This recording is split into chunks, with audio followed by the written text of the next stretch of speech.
அனைவருக்கும் வணக்கம்.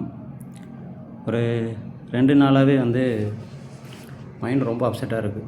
என்னென்னா, இந்த டிஎன்யூஎஸ்ஆர்பி போர்டில் ஆனுவல் பண்ணர்னு ஒன்று விட்டாங்க. அது எப்போன்னா, இந்த வருஷம் பிப்ரவரி ஸ்டார்டிங்லேயே அது விட்டாங்க. இந்த இயரில் பிசி, எஸ்ஐ இந்த நோட்டிஃபிகேஷன்லாம் கண்டக்ட் பண்ணி எக்ஸாம் நடத்த போகிறதாகவும் சொல்லியிருந்தாங்க. சரி, ஓகே. இதுக்கு முன்னாடி நிறையா ஓவராலில் விட்ருக்கோங்க, நிறைய ஃபெயில் ஆனவங்க திரும்ப ஒரு டைம் ட்ரை பண்ணி கிளியர் பண்ணிடலாம் அப்படின்னு ஒரு நம்பிக்கையோடு படிச்சுட்டு இருக்கும்போது 2 நாளைக்கு முன்னாடி திரும்பவும் ஆனுவல் பண்ணர் சேஞ்ச் பண்ணிட்டாங்க. அது என்னென்னா, எல்லா எக்ஸாம்ஸும் 2027 தான் நடக்கும் அப்படின்ற மாதிரி மாற்றிட்டாங்க. இதில் 1 இயர் இப்போது மாற்றிட்டாங்கன்றத விட நிறைய பேருக்கு இந்த எக்ஸாம் எழுத முடியாமல் போய்டும். ஏஜ் பார் ஆகிடுது. ரொம்ப கஷ்டமாக இருக்குது. எனக்குமே ஏஜ் பார் அடுத்த எக்ஸாம் எழுத முடியாது தான். இது அவங்களுக்கு எங்களோட கஷ்டம் அவங்களுக்கு புரியுதா புரியலையான்னு எங்களுக்கு தெரியல. எப்படி சொல்கிறதுன்னு எங்களுக்கு தெரியல. இந்த வீடியோ சிஎம் சாருக்காக தான் இந்த வீடியோ ஃபர்ஸ்ட் டைம் போஸ்ட் பண்ணுறேன். இது வரைக்கும் நான் சோஷியல் மீடியாவில் எந்த வீடியோவும் நான் போட்டது கிடையாது. இதுதான் ஃபர்ஸ்ட் டைம். இது எனக்காக மட்டும் இல்லை, ஆல் ஓவர் தமிழ்நாட்டில் இந்த டிஎன்யூஎஸ்ஆர்பி போர்டில் எக்ஸாம் எழுதி யூனிஃபார்ம் போகணுன்னு கனவோடு இருக்கிற எப்படியும் பல லட்சம் பேர், எனக்கு தெரிஞ்ச 5 லட்சத்துக்கு மேலே தான் கண்டிப்பாக இருப்பாங்க. எல்லோரோட சார்பாகவும் தான் நான் இந்த வீடியோவை போடுறேன். எங்களுக்கு 2023 சரியாக ரெக்குவயர்மெண்ட்லேருந்து எடுக்கலை. அது எப்படின்னா, ஒரு ரிக்குவயர்மெண்ட்டுக்கு 2 வருஷத்துக்கு மேலே ஆகுது. அதனால் 2 வருஷம் எங்களுக்கு ஏஜ் பார் ஆகுது. இதெல்லாம் கொஞ்சம் கருத்தில் கொண்டு எங்களுக்கு ஏஜ் ரிலாக்ஸேஷன்ன்றது எங்களுக்கு கொஞ்சம் தேவை. இப்போ வரைக்குமே எஸ்ஐக்கு எழுதுறதுக்கு 2 இயர்ஸ் ஏஜ் ரிலாக்ஸேஷன் கொடுத்துருந்தாங்க. கோவிட் சுச்சுவேஷனில் கொடுத்தது. அது இப்போ வரக்கூடிய செப்டம்பர் மந்த் 2026 அது முடிய போகுது. எங்களுக்கு இந்த வருஷம் எக்ஸாம் வந்திருந்தால் நாங்கள் அதில் எழுதியிருப்போம். நாங்கள் அதில் கிளியர் பண்ணி உள்ளே போகிறதுக்கு எங்களுக்கு ஒரு வாய்ப்பு இருந்திருக்கும். ஆனால் இப்போ அந்த மாதிரி எதுவுமே இல்லை. அடுத்த வருஷம் தான் நோட்டிஃபிகேஷன்னு சொல்லும் போது ரொம்ப மன உளைச்சலாக இருக்குது.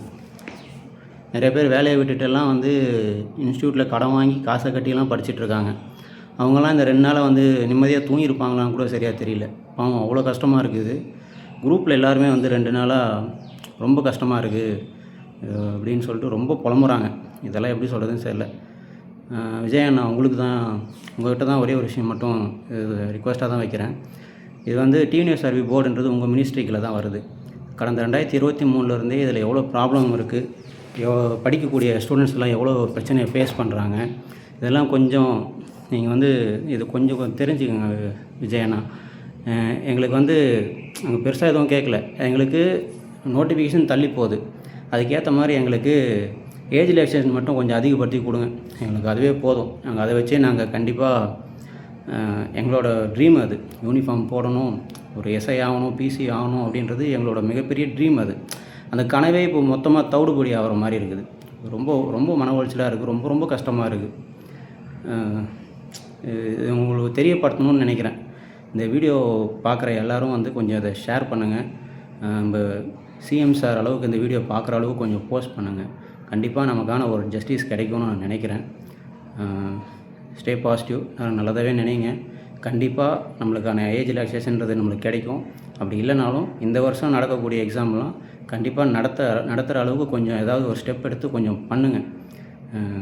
ரொம்ப ரொம்ப கஷ்டமாக இருக்குது. இந்த இத்தனை வருஷமாக நாங்கள் வேலையை விட்டுட்டு ஒரு 4-5 வருஷமாக இதுக்காகவே படிச்சுட்ருக்கோம்.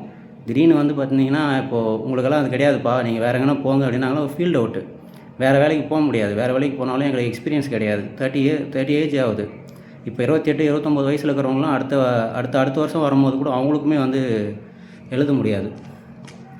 ஸோ எங்களோட வலி ரொம்ப கஷ்டமாக இருக்குது. இது கொஞ்சம் புரிஞ்சுக்கங்க. எங்களுக்கானதை கொஞ்சம் பண்ணி கொடுங்க விஜயண்ணா. ரொம்ப தேங்க்ஸ்.